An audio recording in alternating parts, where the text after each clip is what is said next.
Это не конституционная норма ни нашей республики и ни Конституции Украины, где было бы прописано какое-то определенное количество людей или создание совета, значит, только от органа Меджлиса. Так сложилось. А я работал первым вице-премьером, кто меня помнит. Куницын Сергей был председателем. Когда в 1999 году Кучма пошел на второй срок, то, естественно, как-то получилось. Я был удивлен, а Леонид Иванович Грач, председатель Верховного Совета, еще больше.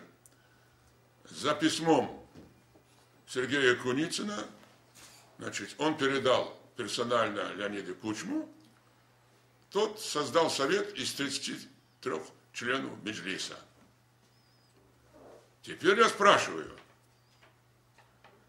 если письмом один президент создал 33 человека в Совете, а почему президент Янукович не имеет права создать тот совет из тех людей, из того количества, которое ему предлагает премьер-министр Джарты в то время и председатель Верховного Совета Владимир Андреевич Константинов.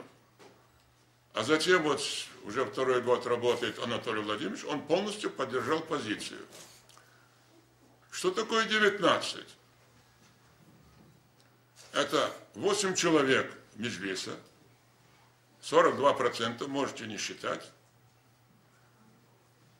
Значит, а 48%, ой, извините, 58%, 11 человек, это представители 6 общественных и политических организаций.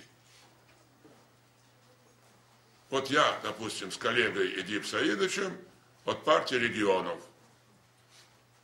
И вот таких вот 11. Но им это не понравилось. Им понравилось, что они 2 срока, и при Ющенке они вели монополию только на членов Меджлиса. Поэтому я вам откровенно говорю, что прежде чем качать права руководству Меджлиса, я бы хотел осветить вам, а что сделано созидательно за то время, в котором они были в составе представителей президентов. Сперва Леонида Кучмы, а потом Ющенко. Так вот, я вам официально заявляю, поскольку монополия кадров и распределение финансовых потоков оставалось за Меджлисом и за Советом,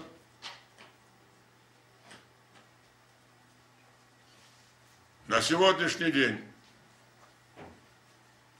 развален весь не только строительный комплекс, а вся та схема созидательного характера, которая была создана в 90-х годах. Ну, я расшифрую, я нигде не расшифровал, вам говорю. По механовооруженности есть такое слово в инженерной службе, и технической оснащенности 2 строительных треста, будем так говорить, татарских, в кавычках, и 2 десятка ПМК, и 2 десятка строительных баз, расположенных в районах, они были вооружены, будем говорить, на военном, до зубов. В Украине таких подразделений строительных не могло быть.